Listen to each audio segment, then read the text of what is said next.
Regardez, le chômage. La situation, elle est connue. Il y a actuellement inscrits dans les bureaux de main-d'œuvre 174 000 demandeurs d'emploi. Eh bien, je ne vous cache pas qu'au travers des difficultés du moment, c'est le grand problème qui me préoccupe pour l'avenir. Le gouvernement fera le nécessaire à temps pour vous protéger du chômage. Il en a la volonté et il en a les moyens. Nous nous proposons donc de pallier le déficit d'emploi par une formule simple, un nouveau partage du travail. Tout est fait et tout sera fait pour que le cap des 3 millions de demandeurs d'emploi ne soit pas atteint. Pierre Bérégovoy s'en va au moment où le cap fatidique des 3 millions de chômeurs est franchi. J'avais fait de la bataille pour l'emploi la priorité des priorités de mon gouvernement et je n'ai pas changé d'avis. Nous devons changer notre regard sur le chômage. Faire en sorte que la formation des chômeurs devienne la priorité absolue. C'est un seuil symbolique, mais il y a des symboles qui frappent les esprits. Le chômage a augmenté de 0,8% au mois d'août. Il franchit donc le cap des 3 millions de demandeurs d'emploi.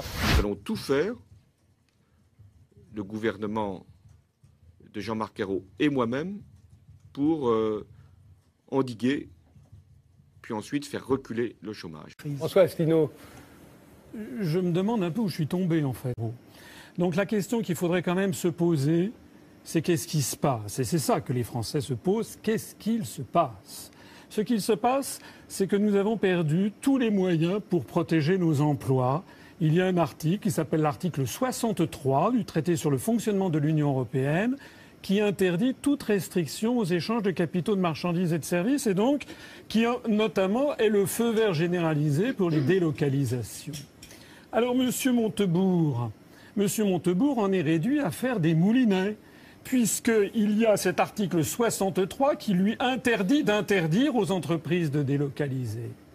Alors tout ceci, ça veut dire quoi? Ça veut dire qu'il y a une asymétrie et que les pays qui gagnent n'ont pas accepté les mêmes conditions de concurrence totalement déloyale dans laquelle sont plongés les pays de l'Europe du fait des traités européens et notamment, j'insiste, l'article 63 du traité sur le fonctionnement de l'Union européenne. Il y en a bien d'autres. Par exemple, l'article 106 qui réglemente nos services publics. L'article 121 qui fixe les grandes orientations de politique économique et qui vide donc de sens les programmes politiques de nos gouvernants. C'est la raison pour laquelle, lorsque les Français votent à droite ou votent à gauche, on vient de le voir. Ils ont en fait la même politique, une politique qui n'est pas conforme à l'intérêt des Français, qui a été décidée, fixée dans le marbre des traités européens.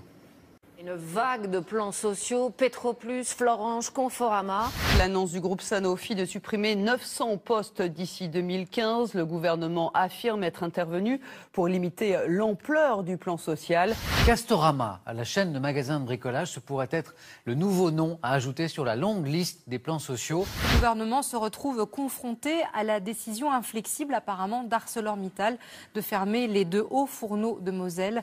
Mais est-ce que vous pouvez dire ce soir, les hauts fourneaux de Florange ne fermeront pas? Ça, je ne peux pas le dire. Je ne peux pas le dire parce que ça serait pas honnête de dire le contraire. Arnaud Montebourg, chahuté par les ouvriers d'ArcelorMittal à son arrivée.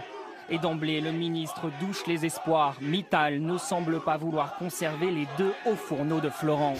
C'est une question de volonté politique. Et à la fin, c'est toujours l'argent qui gagne. Ils font chier.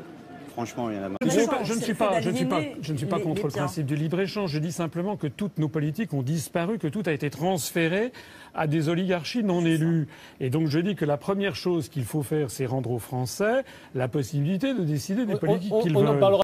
Est-ce que vous vous rappelez qu'il y a 17 ans, en 1995, le plan Juppé avait déjà dit moins 8% sur le budget de tous les ministères? Je le sais d'autant plus que j'étais directeur de cabinet à cette époque.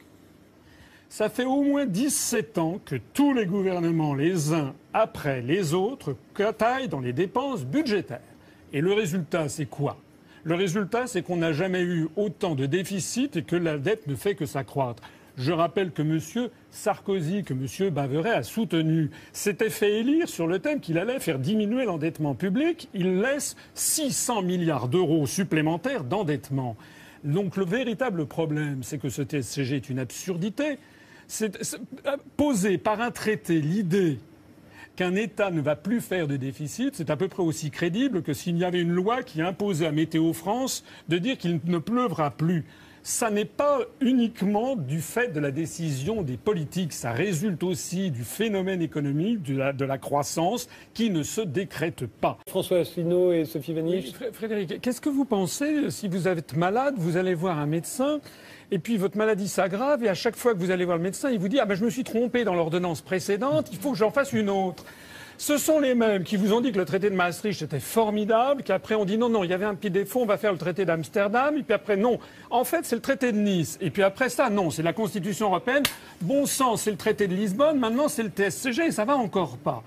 Je voudrais dire, mais les choses sont graves, il y a dans les traités européens, dans le traité sur l'Union européenne, un article qui s'appelle l'article 50, qui permet à un État de sortir de l'Union européenne et de l'euro. C'est d'ailleurs la seule façon juridique et sereine d'en sortir. Oui, on ne peut pas vous virer. Voilà. Donc, on peut le... voilà. Alors, ce que nous disons à l'UPR, c'est que, puisque cet article existe, c'est qu'il est possible de sortir de ce BINS. Et nous disons qu'en démocratie, il est normal que l'on puisse débattre de ce sujet, que l'on voit les conséquences. Alors, M. Cohen, tout à l'heure, dit que ça va être la catastrophe si on sort de l'euro. Je connais par cœur cette espèce d'apocalypse annoncée. Et ce sont les mêmes qui nous promettaient le bonheur général avec l'euro, qui nous disent si on en sort, ça sera l'apocalypse. Le petit problème, c'est que tout le monde sait que c'est faux. Il y a une note de Natixis avec Patrick Artus, qui est un des très grands économistes français, qui est sorti le 10 juillet dernier, qui a montré que si la France sort de l'euro, le franc, par rapport au cours pivot du dollar, perdra 2%. Voilà.